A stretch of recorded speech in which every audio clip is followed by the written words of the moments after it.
I've always been fascinated by mushrooms, so when I found this cute mushroom print cotton in my local craft shop, I knew I had to make a doll with it. Today I'm going to show you how I fashioned my fabulous fungal fabric find into a doll with a fairyland forest forager feel, or something like that. I'm Jo, by the way.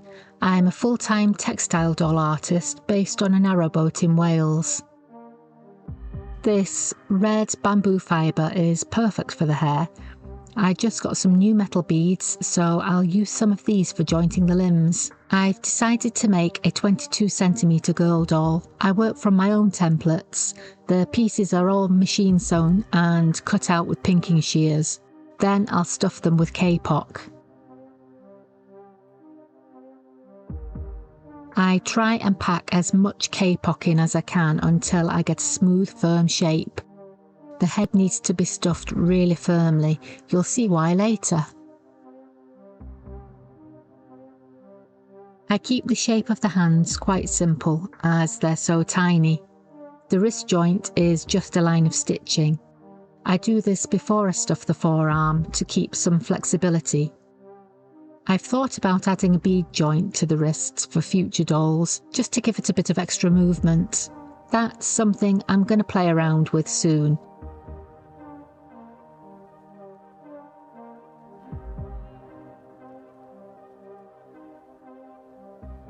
The great thing about designing my own patterns is that I can change them whenever I want to. My dolls are constantly evolving.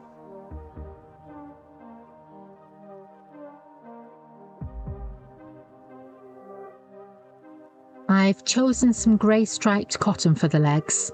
I close the seams with ladder stitch using some extra strong polyester thread.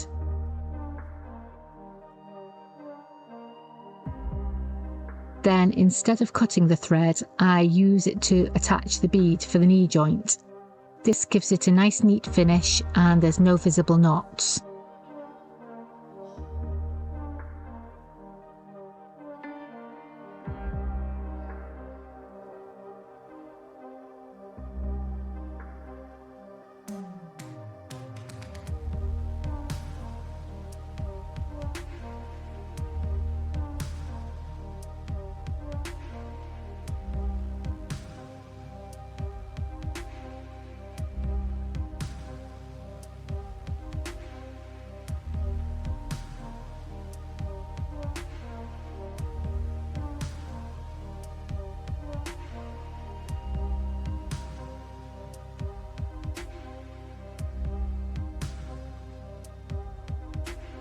I insert the net into a hole in the back of the head, then stitch it in place using ladder stitch again, all the way around.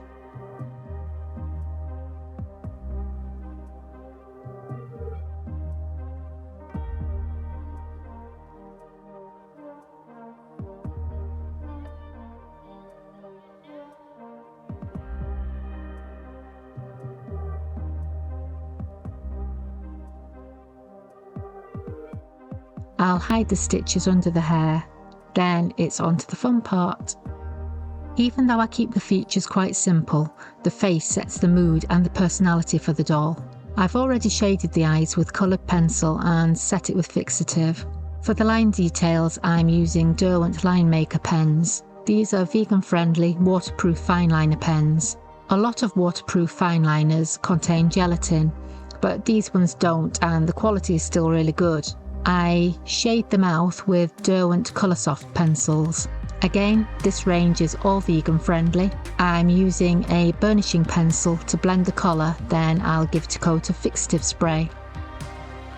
I've given us some red shoes. These are painted in acrylics and finished with a coat of red glitter paint for a bit of sparkle. The dress is sewn directly to the doll. I don't use a pattern, I just try to place the fabric where the print looks best. Choosing the right size print is important for small dolls. This is something I got wrong a lot in the early days. A big print can look out of place, and if these mushrooms were any larger, you wouldn't be able to see them properly. I hand stitch the seam at the back of the bodice and add some darts at the sides, so it fits the shape of the waist. If you're enjoying this video, Please don't forget to hit the like button and help it get seen by more people.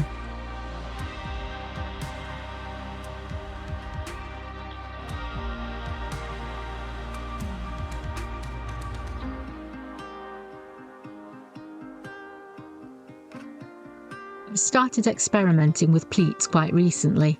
Please note I'm not a professional dressmaker, so I'm just winging it. I'm not measuring it or anything. I'm just trying to match up the pattern in the embroidery.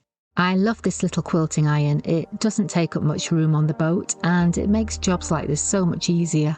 This piece will form the skirt of the dress. I'm sewing the pleated broderie anglaise trim along the bottom. I'll neaten up the edges using the picot hem stitch on my sewing machine. That's the stitch that looks like a little zigzag with a straight line in between the points. It's a good alternative to using an overlocker if, like me, you don't have a lot of space. The arms are attached with a bead joint over the top of the dress.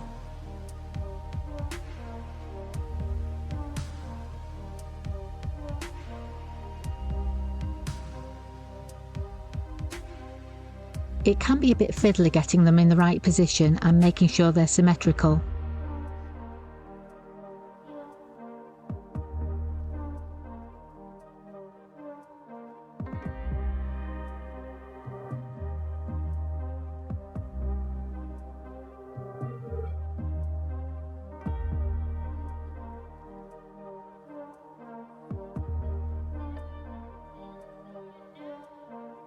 I hide the knots and the stitches under the dress at the back. Just making sure I've got the same amount of give in each joint before I fasten it off.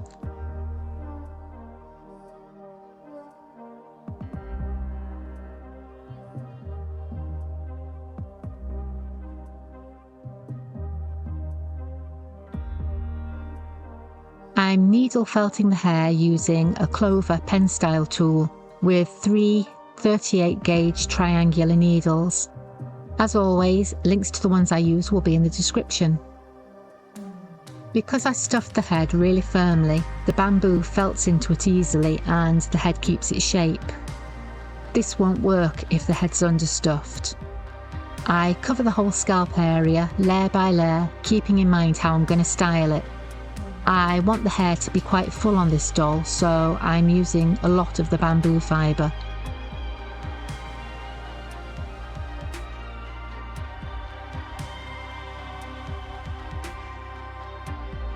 I position the fibre in the direction I want the hair to lie, using 2 needles to get a straight line along the parting, so you can't see any of the felting.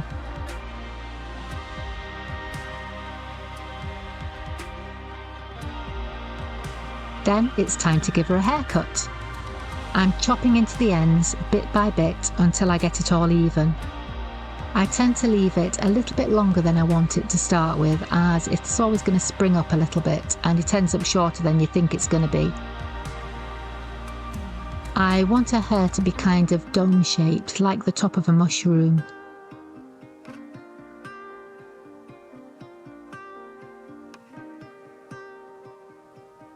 I've made her some jewellery from iridescent seed beads with a little fairy charm for a necklace. Watch the video on screen now for some more doll making tips and I'll see you next time. Bye!